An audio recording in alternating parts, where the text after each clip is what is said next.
Ini biasanya aku simpan di apa nak?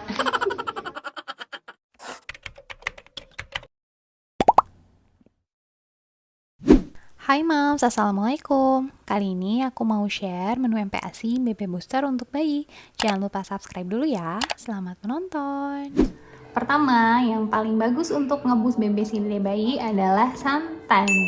Cuma lebih bagus pakai santan kelapa yang peras langsung dari kelapanya dibanding dengan siap pakai kayak gini yang udah dikemasan. Soalnya kalau bisa sih konsumsi makanan yang melalui ultra processed food untuk bayi itu lebih baik dikurangi atau bahkan tidak sama sekali. Itu aku baca dari IG Dokter Tan ya. Pas aku baca-baca ternyata memang efeknya untuk jangka panjang itu banyak. Jadi lebih baik disarankan untuk pakai santan yang langsung dari kelapa peras. Cuma kalau misalnya kepepet banget atau ya mager atau nggak ada waktu, ya bolehlah pakai santan kelapa dari si Kara atau Sun ini.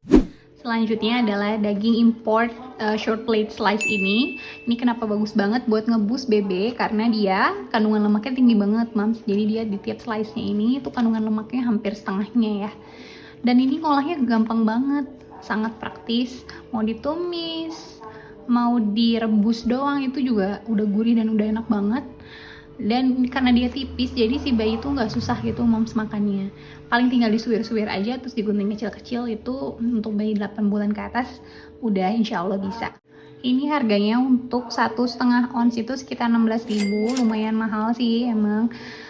Sebagai alternatifnya kalau misalnya nggak mau import kayak gini, boleh banget pakai daging yang ada di pasar, cari yang bagian khas dalam atau lulur dalam itu dijadiin tim daging. Biar kayak puding gitu Mams, teksturnya itu juga bisa banget buat ngebus BB si bayi. Kalau misalnya si dedenya agak susah ngunyah, itu dibuat tim, enak banget dan biasanya si dede suka karena teksturnya tuh lembut banget Mams. Bisa dicoba ya, pakai daging yang khas dalam atau lulur dalam kalau misalnya nggak mau pakai yang import beef ini. Selanjutnya adalah telur ayam omega. Ini aku beli yang ayam negeri sama yang ayam kampung. Ini bagus banget buat ngeboost babynya bayi. Sebenarnya mungkin kandungan lemaknya nggak terlalu beda sama yang biasa, cuma ini kandungan vitaminnya tinggi juga. Dan entah kenapa meskipun dia kandungan lemak atau kalorinya tuh nggak terlalu beda sama yang biasa, tapi anak aku lebih cepat naik kalau makan telur-telur ini. Aku juga nggak ngerti kenapa Moms. Jadi mungkin bisa dibilang emang kalorinya lebih gede kali ya, aku juga nggak paham sih. Nah, aku selalu konsumsi ini karena dia vitaminnya bagus. Kadang aku juga konsumsi juga buat aku pribadi. Ini bedanya sama yang biasa itu, dia telurnya tuh lebih oranye dan lebih kuning gitu, Mams. Ya seperti biasa telur ayam kampung harganya lebih mahal dibanding yang ayam negeri ini. Kalau ayam negeri ini dia sekilonya bisa 24 ribuan. Kalau yang telur ayam kampung ini dia isi 6, itu 19 ribu. Isi 6 ini berapa ya? Mungkin seperapat kali ya. Gitu. Ini selain bisa ngebus BB juga bisa banget menaikkan nutrisi makanan si kecil. Nah, jadi selain telur-telur yang tadi, itu yang bagus juga buat ngebus BB si bayi itu ada telur puyuh sama telur bebek. Telur bebek yang mentah ya, Mams, tapi bukan telur yang udah diasinin. Jadi itu bagus karena kandungan kalorinya tinggi dan untuk telur puyuh juga dia kolesterolnya juga bagus untuk bayi yang lagi pesat-pesatnya pertumbuhan otaknya. Jadi bagus sih buat dikonsumsi ya Mams, buat ngebus BB si bayi. Selanjutnya adalah kaldu.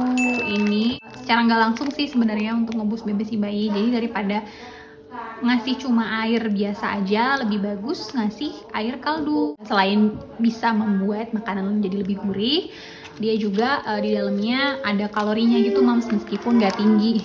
Ini biasanya aku taruh di kantung ASI gini atau di ziplock yang udah aku jelasin di video-video sebelumnya.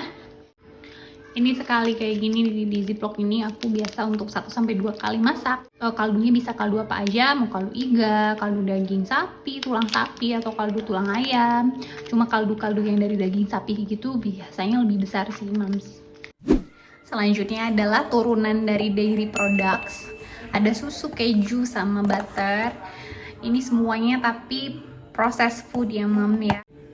Jadi meskipun dia bagus buat ngeboost BB si bayi, cuma ini tidak terlalu disarankan untuk sering-sering diberikan kepada bayi, karena seperti yang aku jelasin di awal video tadi, dokter Tan itu dia sangat tidak setuju untuk memberikan bahan-bahan yang kemasan kayak gini untuk MPASI bayi. Jadi lebih baik diganti sama yang lain gitu, Moms. Cuma ini kalau misalnya Moms tanya bisa nggak buat naikin BB si bayi, ini bisa banget. Misalnya ternyata si bayinya lebih suka sama makanan kebarat-baratan, ya ini cocok sih, Moms.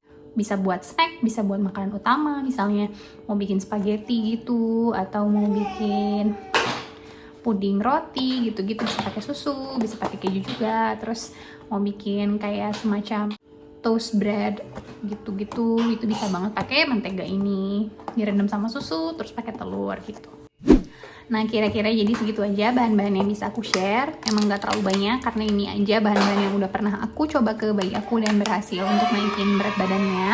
Dan sebenarnya apapun itu, intinya kalau mau ngeboost BB bayi itu tetap kuncinya ada di kalori.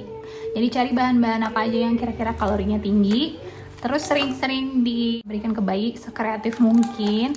Intinya manfaatin aja apa yang ada di rumah, bahan pangan apa aja yang mudah didapatkan di sekitar, nggak harus apa yang aku share ini. Cuma yang bahan-bahan yang aku share ini itu rata-rata yang kalorinya tinggi, jadi bisa Moms aplikasikan sekreatif mungkin dengan bahan-bahan yang lain, bisa banget. Emang susah banget buat nggak kepikiran berat badan si bayi, cuma jangan terlalu melulu mikirin kalori, pikirin juga gizinya bayi.